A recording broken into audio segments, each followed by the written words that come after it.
మంగలి మరి సంచార జాతులకు న్యాయం జరగట్లేదు. వాళ్లకు చట్టబద్ధంగా రావాల్సిన హక్కులు కావచ్చు, రాజ్యాధికారం రావట్లేదు.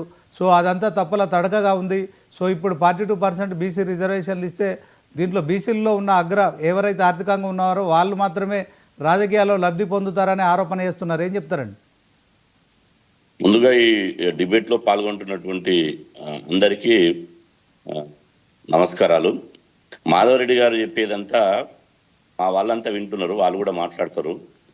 ఎట్లా ఉందంటే తెలంగాణలో దేవునికి కోడిని కోస్తారు. తెలంగాణలో ఆ కోడిని కోసేటప్పుడు దాన్ని నీళ్లు దాపుతారు, నీళ్లు దాపేసి దాన్ని కోసేస్తారు. ఇప్పుడు మాధవరెడ్డి గారు కూడా బీసీల గొంతు కోసేసే ముందల అన్ని పిట్ట కథలు, కట్టుకథలు, అబద్ధాలు, ఎవరో చెప్పినటువంటి స్క్రిప్ట్ను తీసుకొచ్చి ఇలా అన్ని టీవీలలో డిబేట్లో వినిపించేటువంటి అవకాశం చేస్తున్నాడు. అన్ని టీవీ డిబేట్లలో కూడా నేను వారికి స్పష్టంగా నిన్న కూడా చెప్పడం జరిగింది, ఈరోజు కూడా చెప్పడం జరిగింది. ఇవాళ బీసీ రిజర్వేషన్లు పెంచితే రెడ్డిలకు వచ్చే నష్టమేంది? ఫస్ట్ రెడ్డిలకు ఏ విధంగా నష్టం వస్తుంది? మేము 60% జనాభా ఉన్నాం. 60% జనాభా ఉంటే 18% తగ్గించి కేవలం 42% ఇస్తున్నారు. మా సోదర ఎస్సీలకు, ఎస్టీలకు జనాభా ప్రకారం ఇస్తున్నారు. అదేవిధంగా అగ్రకులాలకు కూడా జనాభా కంటే ఒక 1% ఎక్కువనే 10% రిజర్వేషన్లు ఇస్తున్నారు. కానీ జనాభా ఉండి కూడా రిజర్వేషన్లు పొందినటువంటి కులాలు ఏదైతున్నాయో ఈ బీసీ కులాలు, అది ఫస్ట్ ఆయన తెలుసుకోవాలి. రెండోది, ఇవాళ ఆర్థిక సర్వే లేదు. అరే కులగణన జరిగినప్పుడు ఎక్కడుండో ఆయన? పాకిస్తాన్లో ఉండా, అమెరికాలో ఉండా, ఆస్ట్రేలియా ఉండో? నాకు అర్థమైతలేదు. తెలంగాణలో కులగణన జరిగినప్పుడు 76 ప్రశ్నలు వేసారు. ఆ 76 ప్రశ్నల్లో భూములు అడిగిరు, ఆస్తులు అడిగిరు, సంపద అడిగిరు, బ్యాంకు డీటెయిల్స్ అడిగిరు, తర్వాత ఆర్థిక, సామాజిక, రాజకీయ సమగ్ర కులగణన సర్వే. అది ఒక కులగణన సర్వే కాదు, అన్ని రకాలుగా సర్వే జరిగింది. ఆ సర్వే జరిగినప్పుడు అన్ని వివరాలు సేకరించారు. ఇవాళ సర్వే జరగలేదు అని అంటున్నాడు. ఇక మూడో అంశంకి ఏంటంటే ఈ ఏబిసిడి వర్గీకరణ లేదు, 2-3 కులాలే తింటున్నాయని అంటున్నారు. విద్యా ఉద్యోగ రంగంలో ఇలా బీసీ రిజర్వేషన్లో ఏబిసిడి వర్గీకరణ ఉంది. అది రాజకీయ రంగంలో కూడా కావాలని మేము డిమాండ్ చేస్తున్నాం. మేము అందరూ అండర్స్టాండ్ తోటే ఉన్నాం. బీసీ బిడ్డలమంతా ఒక ఏకగ్రీవ తీర్మానంతో ఉన్నాం. ఏదైనా అది పైసలు వచ్చినా పావులు వచ్చినా బీసీ కులాలు వాళ్ళ జనాభా దామాష ప్రకారం ఇంటర్నల్గా అందరికీ సమానమైన వాటా దక్కాలి అని చెప్పి మేము మా మీటింగ్లలో చెప్పుకుంటున్నాం. తర్వాత కోర్టులలో కూడా కేసులు వేయడం జరిగింది.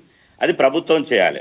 కానీ రిజర్వేషన్లు మా జనాభా దామాష ప్రకారం దక్కకుండా దాన్ని అడ్డుకొని, పెంచకుండా దాన్ని అడ్డుకొని 80 సంవత్సరాలుగా మాకు రావాల్సిన వాటాను దొబ్బి తిని జనరల్ స్థానాలంటే కేవలం అగ్రకులాలే అని చెప్పి వాళ్ళ జనాభా 5% ఉంటే వాళ్ళు 90% రాజకీయ పదవులు అనుభవించుకుంటా 90% ఈ రాష్ట్ర సంపద దోసుకొని ఇవాళ బీసీలకు వచ్చినటువంటి రిజర్వేషన్లను కోర్టులను అడ్డం పెట్టుకొని కోర్టుల ద్వారా ఇవాళ మేము డబ్బు ఉంది, పలుకుబడి ఉంది, మాకు పెద్ద పెద్ద ఖరీదైన అడ్వకేట్లు ఉన్నారు, మేము ఏదైనా చేయగలుగుతామనేది బీసీ సమాజాన్ని ఇవాళ వంచిస్తున్నాడు. పైగా మళ్ళీ ఏం చెప్తున్నాడు?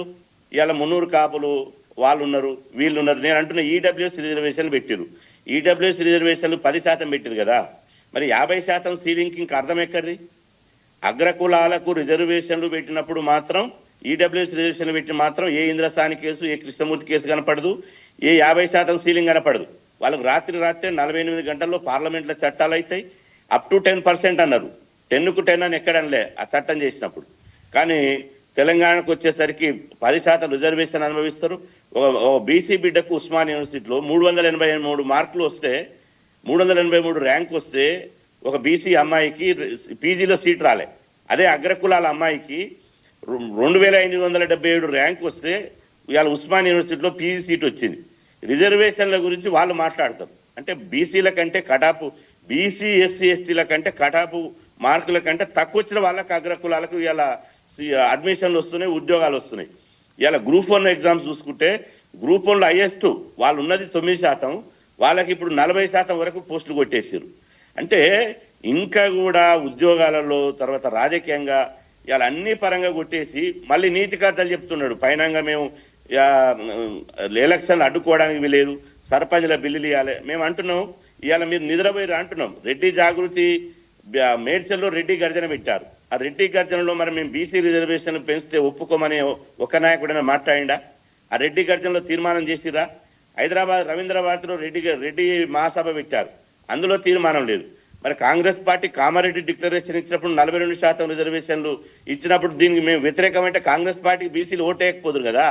మరి అప్పుడు గంపగుత్తగా బీసీల ఓట్లు దండుకోవడానికి కామారెడ్డి డిక్లరేషన్ ఇచ్చినప్పుడు ఇలా సపోర్ట్ చేయలేదు వీళ్ళు.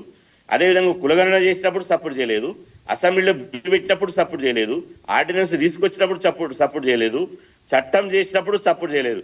కానీ ఆ రాత్రే దసరా వెకేషన్ చూసుకొని ఇలా హైకోర్టులో హౌస్ మోషన్ పిటిషన్లు వేసి హౌస్ మోషన్ పిటిషన్లలో ఇలా బీసీ రిజర్వేషన్లు తగ్గించాలి, వాళ్ళకి అన్యాయం జరుగుతుంది అని చెప్పడం అంటే ఇలా ఎంత అన్యాయం అంటే, మీకు పలుకుబడి ఉందని చెప్పి మీకు అధికారం ఉందని చెప్పి ఇలా ఇస్తారా? మేము అంటున్నాం మాకు రావాల్సిన వాటా మాత్రమే మేము అడుగుతున్నాం, ఇంకా 18% తక్కువ అవుతుంది.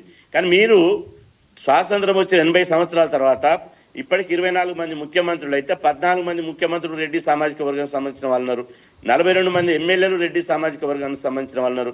గత ప్రభుత్వంలో ఇలా 6 రెడ్లు మంత్రులు ఉన్నారు, ఈ ప్రభుత్వంలో ముఖ్యమంత్రితో సహా 4 రెడ్లు ఇలా మా ముఖ్యమంత్రితో సహా మంత్రులు ఉన్నారు. అంటే నామినేటెడ్ పోస్టులు 60% రెడ్లు నామినేటెడ్ పోస్టులు ఉన్నారు. ఐఏఎస్లుగా, ఐపీఎస్లుగా, హైకోర్టు జడ్జిలుగా మొత్తం ఏ రంగం చూసినా ఆ రంగంలో వీళ్ళే ఉన్నారు. మరి అన్ని ఉన్నాక కూడా మీకు వచ్చే నష్టం ఏంది అంటే, ఈ దేశంలో ఇప్పుడు ఆయనకు మాధవరెడ్డి గారితో పాటు ఈ అగ్రకుల సమాజానికి ఆయన సమర్థిస్తున్నటువంటి సమాజానికి తెలవాల్సిందంటే, బాబాసాహెబ్ అంబేద్కర్ రాజ్యాంగాన్ని రాసినప్పుడు ఆ రాజ్యాంగ పీఠికలను ఉంది ఈ దేశంలో సామాజిక సమానత్వం, ఆర్థిక సమానత్వం, రాజకీయ సమానత్వం, ఈ 3 రాజ్యాంగం. మరి రాజకీయ సమానత్వం